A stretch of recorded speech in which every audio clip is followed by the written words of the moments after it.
You didn't just stumble onto this video. You were guided here. Maybe you've been carrying something heavy lately, something you haven't told anyone. Maybe you've been waking up at 3 a.m. with your mind racing, replaying every mistake, every missed opportunity, every what if.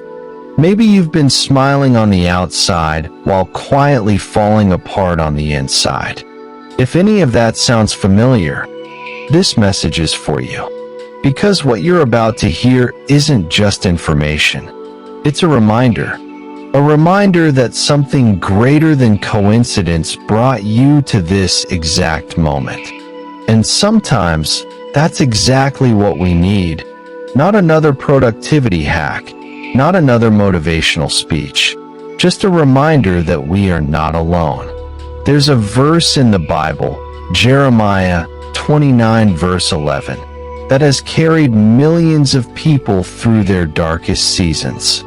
God, speaking through the prophet Jeremiah, says, "For I know the plans I have for you, plans to prosper you and not to harm you, plans to give you hope and a future." Now, before you brush that off as something you've heard 1,000 times, I want you to sit with the context of when those words were actually spoken. Because when you understand the moment they were written, everything changes. The people who received that message weren't sitting comfortably in their homes. They were in exile, Babylon, a foreign land, stripped from everything familiar, their city, their temple, their community, their identity. They had lost, deeply and completely lost. And into that devastation, God didn't send a message that said, "Everything is fine." He sent a message that said, "I see where you are, and I still have a plan." That's the part we skip over. God didn't deny their suffering. He acknowledged it, and then spoke purpose into it. Now let's bring that into your life. Right now, in 2026, in America, exile looks different. It doesn't always look like chains and foreign cities. Sometimes exile looks like sitting in a cubicle doing work that drains your soul, wondering if this is really all there is. Sometimes it looks like scrolling through social media at midnight watching everyone else's highlight reel while you feel invisible, unnoticed, like you're falling behind on a race you didn't even choose to run.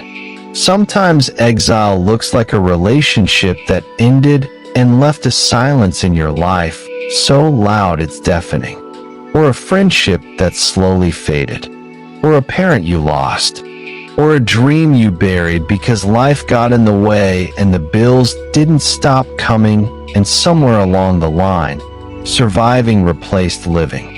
And you've been holding it together. You've been showing up, doing the right things.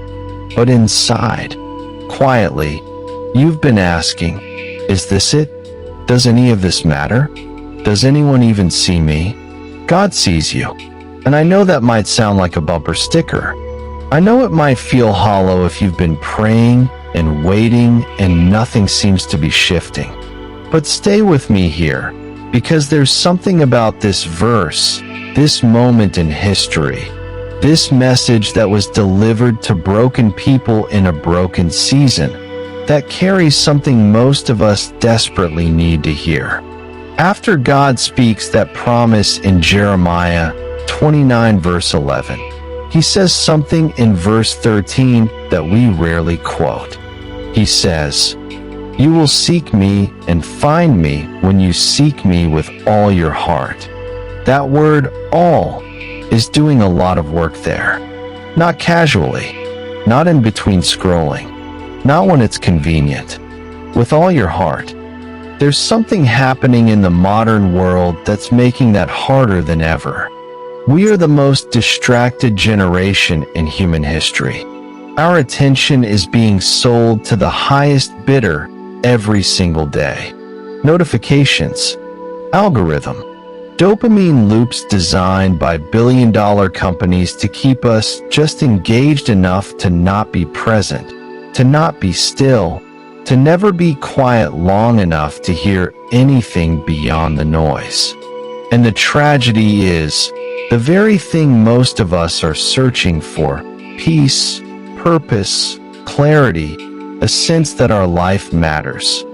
All of that lives on the other side of the stillness we keep running from. Think about the last time you were truly still. No phone, no background TV, no podcast filling the silence. Just you. When was that? For most people, the answer is uncomfortable. Because when it gets quiet, everything we've been avoiding starts to surface.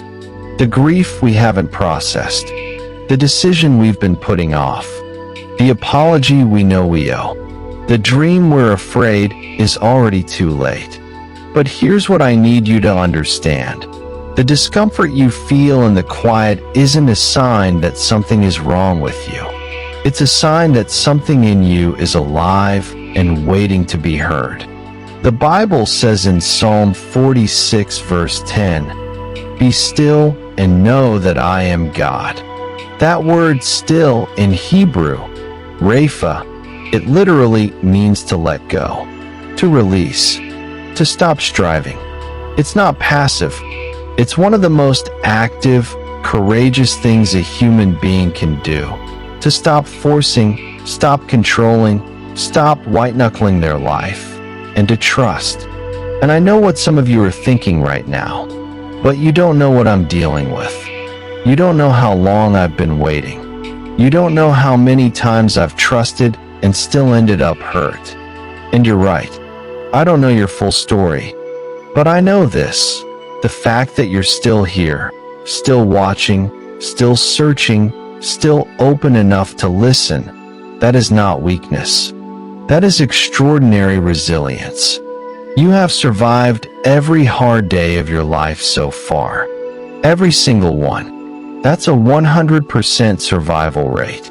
Now, I want to talk about something that doesn't get discussed enough in these kinds of conversations.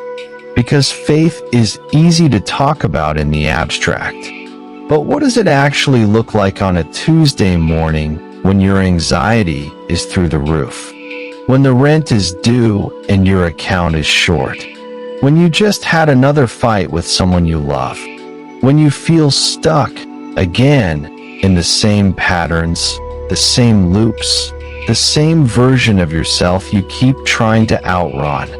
It looks like one small step toward what you know is right, even when you can't see where it leads. The people in Babylon, they waited 70 years. Jeremiah told them to settle in, plant gardens, build houses, pray for the city. Not because the exile was good, but because purpose operates on a timeline we can't always see.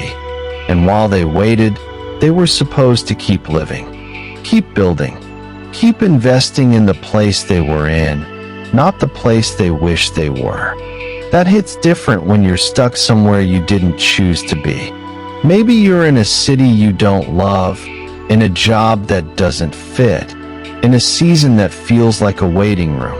And the world keeps telling you, hustle harder, optimize your morning routine, become a better version of yourself, start a side hustle, 5 a.m. club, cold showers, go, go, go. But what if this season isn't about going? What if this season is about becoming? Because there's a version of you on the other side of this waiting, a version that is deeper, more grounded, more compassionate, more clear, that could not have existed without this exact pressure, this exact struggle, this exact valley. Gold doesn't come out of the ground shining. It gets refined, and refinement is uncomfortable by definition. Now I want to be clear about something. This is not a message telling you to be passive, to sit in toxic situations and call it faith, to stay in something harmful and call it God's plan. Faith and wisdom work together. You are allowed to make moves. You are allowed to leave. You are allowed to set boundaries, pursue opportunities, and walk through open doors. but the anxiety that comes from feeling like you have to figure out every single step, control every outcome, and perform your way into worthiness. That is not from God. That is from fear. And fear is loud, but it's almost never right. There's a difference between the voice that says, keep going, one step at a time, and the voice that says, you're already behind. You'll never catch up. Nothing you do is ever enough. The first voice builds. The second one destroys. And most of us have been listening to the second one so long that we've mistaken it for truth. You are not behind. You are not too late. You are not too damaged, too broken, too ordinary, or too far gone. You are exactly where a story that isn't finished yet needs you to be. I want to close with something, and I want you to really hear this. The reason this verse has survived thousands of years, translated into hundreds of languages, tattooed on skin, hung on walls, whispered in hospital rooms and prison cells and quiet bedrooms at the end of impossible days, is because it speaks to something universal in the human experience. The fear that our pain has no purpose, that we are forgotten, that the struggle is just the struggle and nothing more.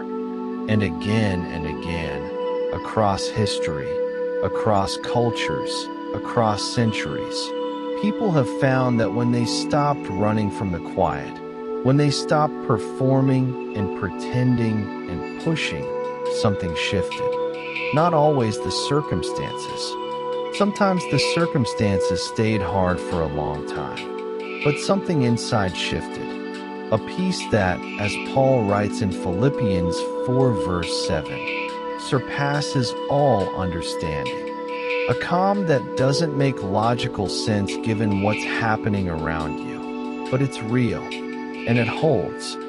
So here's the lesson, the one I want you to carry with you today and come back to when the noise gets loud again. Your life has a thread running through it. Through the confusion and the loss and the waiting and the wondering, a thread you may not be able to see clearly yet, but it is there. And the moments that felt like dead ends may one day look like redirections. The seasons that felt like abandonment may one day look like protection. The things that broke you open may be the very things that made space for something greater to grow. You don't have to have it all figured out today. You just have to take the next honest step. Put down the weight of needing to know the whole plan. Stop demanding that life explain itself to you on your timeline. And instead, get quiet. Get still. Be honest about where you are. And trust that the same God who carved purpose into the lives of exiles in Babylon is not done writing your story. Plant your garden, build your house, live fully in the season you're in, because meaning is not waiting for you at the finish line. It lives in the daily, deliberate choice to show up with faith right where you are. And if you found this video today, if something brought you here at this exact moment in your life, maybe it wasn't an algorithm. Maybe this message found you for a reason.